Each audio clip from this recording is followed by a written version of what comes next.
Sir మరి రాష్ట్ర ముఖ్యమంత్రి జగన్మోహన్ రెడ్డి గారు ప్రభుత్వ ఖజానాన్ని వృధా చేస్తున్నారు, పైగా కోర్టుల సమయాన్ని కూడా వృధా చేస్తున్నారని చెప్పేసి ఆ పార్టీకి చెందిన ఎవరైతే రఘురామకృష్ణరాజు గారు ఎంపీగా సుప్రీంకోర్టులో పిటిషన్ వేయడం చూస్తాం. జగన్మోహన్ రెడ్డి గారు ఇప్పటి వరకు కూడా ఆయన కేసుల్లో దాదాపు 3041 సార్లు అటెండ్ అవ్వలేదని చెప్పేసి కూడా ఆయన పిటిషన్ వేయడం చూస్తాం.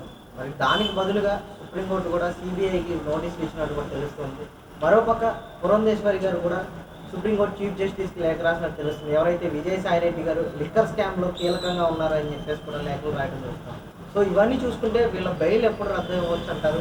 అసలు ఈ కేసులన్నీ కూడా ఎప్పుడు ఉన్నాయి అంటారు? అసలు ఏం చెప్తారు సార్? నమస్కారం సార్. ముందుగా స్వపక్షంలో ఉండి ఆ పార్టీ తరపున ఎన్నికబడి ఆ పార్టీ తరపున ఎంపీగా ఉండి అవిశ్రాంతమైనటువంటి ధర్మ పోరాటం, న్యాయ పోరాటంతో పాటుగా అలుపెరగని పోరాటం చేస్తున్నటువంటి ఎంపీ వర్యులు రఘురామ రాజు గారికి నా హృదయపూర్వక అభినందనలు తెలియజేస్తున్నాను. ఎందుకన్నట్లయితే ప్రజాస్వామ్యంలో అధికారం ఏ పార్టీకి శాశ్వతం కాదు, చట్టాలు ఎవరికి చుట్టాలు కాదు. మనకు ఒక లీగల్ కాన్సెప్ట్ ఉంది, జస్టిస్ డిలేడ్ జస్టిస్ డినైడ్ అంటారు. ఎప్పుడైతే జస్టిస్ లేట్ అవుతుందో న్యాయాన్ని తిరస్కరించడమే అంటారు. ఇంచుమించు ఒక బాధ్యతాయుతమైనటువంటి ముఖ్యమంత్రి వర్యులుగా ఉండి ప్రజలకి, సమాజానికి, న్యాయ వ్యవస్థకు కూడా మార్గదర్శకులుగా ఉండవలసిన ఆ వ్యక్తి తన సొంత కేసులపై 10 సంవత్సరాల పాటు స్టే తీసుకొని విచారణకు హాజరు కాకపోయినట్లయితే ఇంచుమించుగా 3041 ఆబ్సెంట్ పిటిషన్ వేశారు. అంటే గౌరవ జగన్మోహన్ రెడ్డి గారి మీద ఉన్నటువంటి కేసులు చిన్న కేసులు కాదు.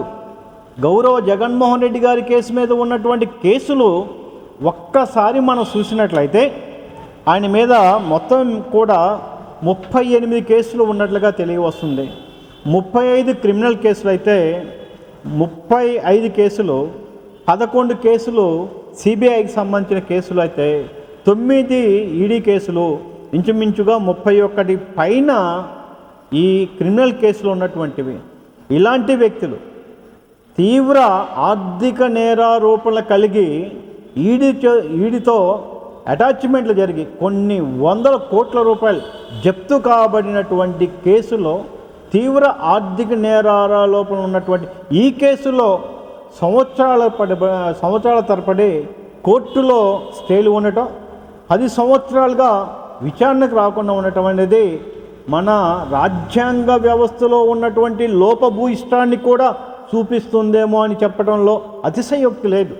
ఎందుకన్నట్లయితే ట్రయల్ కోర్టులో చిన్న కేసులలో తెలుసో తెలియకో దొంగతనం కేసో ఇంకొక కేసో ఉంటే 2-3 సంవత్సరాలు కూడా టైం అయినటువంటి ట్రయల్ కోర్టులలో కొన్ని వాయిదాలకు రాకపోతేనే అరెస్టు ఇస్తున్నటువంటి ఈ కోర్టులలో తీవ్ర ఆర్థిక నేరారోపణలు కలిగి కొన్ని వేల కోట్ల రూపాయలకు సంబంధించిన నేరారోపణలు జరిగినటువంటి కేసులో ఈడీతో జప్తు కాబడినటువంటి కేసులో 3041 వాయిదాలకు రాకుండా ఉన్నాడంటే, కేసులకు కూడా హాజరు కాకుండా ఉన్నాడంటే ఇలాంటి వ్యక్తులు రాజ్యాంగ వ్యవస్థలను ప్రభావితము చెయ్యరా? ఖచ్చితంగా చేస్తారు, నో డౌట్. ఒక ముఖ్యమంత్రి స్థానం ఉన్నటువంటి వ్యక్తి రాజ్యాంగ వ్యవస్థలను ఖచ్చితంగా ప్రభావితం చేస్తుంటారు. ఒక పౌరుడిగా, ఆంధ్రప్రదేశ్ పౌరుడిగా నాకు ఈ రాష్ట్ర ముఖ్యమంత్రి ఎలాంటి వాడో తెలుసుకునే హక్కు భారత రాజ్యాంగం నాకు కల్పించింది. నా పరిపాలనా నాయకుడు, నా రాష్ట్ర ముఖ్యమంత్రి కేసుల్లో ఉన్నాడా, నిందారోపణలు కలిగిన వ్యక్తి, ఆయన నేరంలో ఇరికించబడ్డా అని చెప్పి తెలుసుకోవాల్సిన బాధ్యత ఒక పౌరుడిగా నాకున్నది. అందుకని 10 ఏళ్ళ పైగా ఇలాంటి కేసులు అనేది న్యాయస్థానాల్లో ఉండటం అనేది ఏమాత్రం మంచిది కాదు. దానికి ఈరోజు చలనం అనేది రావటం అనేది పురంధరేశ్వరి ఇచ్చినటువంటి లేఖ ద్వారాను, రఘురామకృష్ణరాజు ఇచ్చినటువంటి ఆ సుప్రీంకోర్టులో ఇచ్చినటువంటి పిల్లు ద్వారాను, అంతేకాకుండా హరిరామ జోగయ్య గారు ఇచ్చినటువంటి దాన్ని కూడా ఈరోజే నెంబర్గా తీసుకోమని చెప్పి తెలంగాణ కోర్టు ఆదేశించడం జరిగింది. రిజిస్ట్రార్కి డైరెక్షన్ ఇవ్వడం జరిగింది, సత్వరం విచారణ చేయమని. ఇప్పటికైనా దీన్ని స్వాగతిస్తున్నాం, ఒక న్యాయవాదిగా స్వాగతిస్తున్నాం. ఇలాంటి కేసుల్లో తక్షణ విచారణ జరగాలి. అది ఎవరున్నారో ఇమ్మెటీరియల్, జగన్మోహన్ రెడ్డి గారు ఉన్నారా, చంద్రబాబు నాయుడు గారు ఉన్నారా, కేసరి వాళ్ళు ఉన్నారా, లేకపోతే ఇంకొకరు ఉన్నారా, ఇమ్మెటీరియల్. ఇలాంటి కేసుల్లో సత్వరం ప్రత్యేక కోర్టులు పెట్టి విచారణ చేయవలసిన బాధ్యత సంబంధిత ప్రభుత్వాలపై ఉంది. దశాబ్ద కాలం పాటు తీవ్ర ఆర్థిక నేరారోపణలు కలిగిన వ్యక్తుల మీద విచారణ లేకుండా ఉండటం అనేది బాధ్యతారాహిత్యమే కాదు. ఈ ప్రభుత్వాల పట్ల కానీ కొన్ని వ్యవస్థల పట్ల కానీ ప్రజలకు విశ్వాసం అనేది చెన్నగిల్లే అవకాశం ఉంది. ఏది ఏమైనప్పటికీ దీని మీద కదలిక అనేది స్వాగతిస్తున్నాము, దీని మీద కదలిక అనేది అభినందిస్తున్నాము. ఇంతేకాదు, తన మీద ఉన్నటువంటి కోడికత్తిలో సాక్షాత్తు ముఖ్యమంత్రి వర్యుల్లో కోడికత్తి కేసులో ఏమి జరిగిందో ప్రజలంతా తెలుసు. విజయవాడలో ఎన్ఐ కేసులో విచారణ హాజరు కాకుండా తన సాక్ష్యాన్ని నమోదు చేయమని అడ్వకేట్ కమిషన్ అపాయింట్ చేయమని ఉంటారు. ఎక్కడా కూడా క్రిమినల్ కేసులో తీవ్ర నేరారోపణలు కలిగినటువంటి ఇలాంటి కేసుల్లో సాక్షాత్తు కోర్టులకు వచ్చిస్తారు, కానీ ఎవిడెన్స్ అనేది ఒక అడ్వకేట్ కమిషన్గా ఇవ్వబడదు, చట్టంలో లేదు. తెలిసి కూడా పిటిషన్ దాఖలు చేయటం, ఉద్దేశపూర్వకంగా కాలయాపన చేయటం. ఎన్ఐ కేసు ఇక్కడి నుంచి విశాఖపట్నానికి వెళ్ళిన తర్వాత కూడా తన మీద ఉన్నటువంటి కేసు, తనను హత్యా ప్రయత్నం చేయబోయారని కేసు మీద విచారణ చేయకుండా కాలాతీతం చేస్తూ ఒక పిటిషన్ దాఖలు చేశారు. దీని మీద పునర్విచారణ జరపమని, లోతైన దర్యాప్తు జరపమని, దీని మీద కుట్రతో దాగి ఉందని, తన మీద అప్పుడు జరిగినటువంటి హత్యాయత్నం కేసులో కుట్ర జరిగిందని 4.5 సంవత్సరం తర్వాత సాక్షాత్తు ఆంధ్రప్రదేశ్ ముఖ్యమంత్రి వర్యులు మళ్ళా విచారణ జరపమని చెప్పి ఇప్పుడు నిద్రలేశారంటే ఈ రాజ్యాంగ వ్యవస్థలపై, న్యాయ వ్యవస్థలపై ఎంత డిలే చేస్తున్నాడో అర్థమవుతుంది.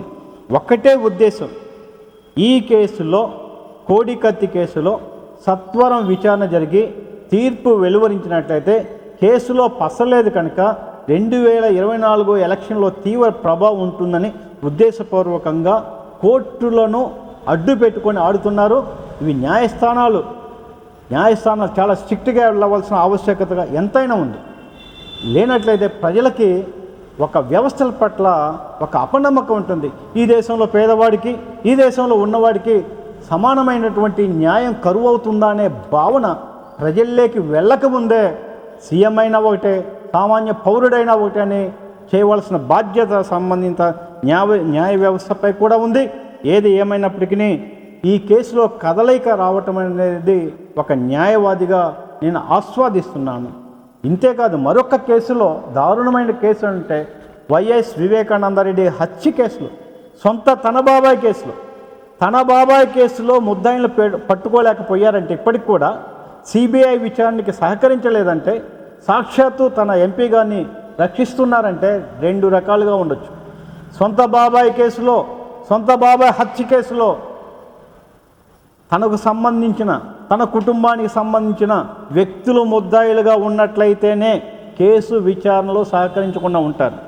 లేదా ఒక అసమర్థ ముఖ్యమంత్రి అయితే, సొంత బాబాయ్ కేసు కూడా చేసుకోలేనంత అసమర్థుడైతే కనుక ఇలా ఉంటుంది.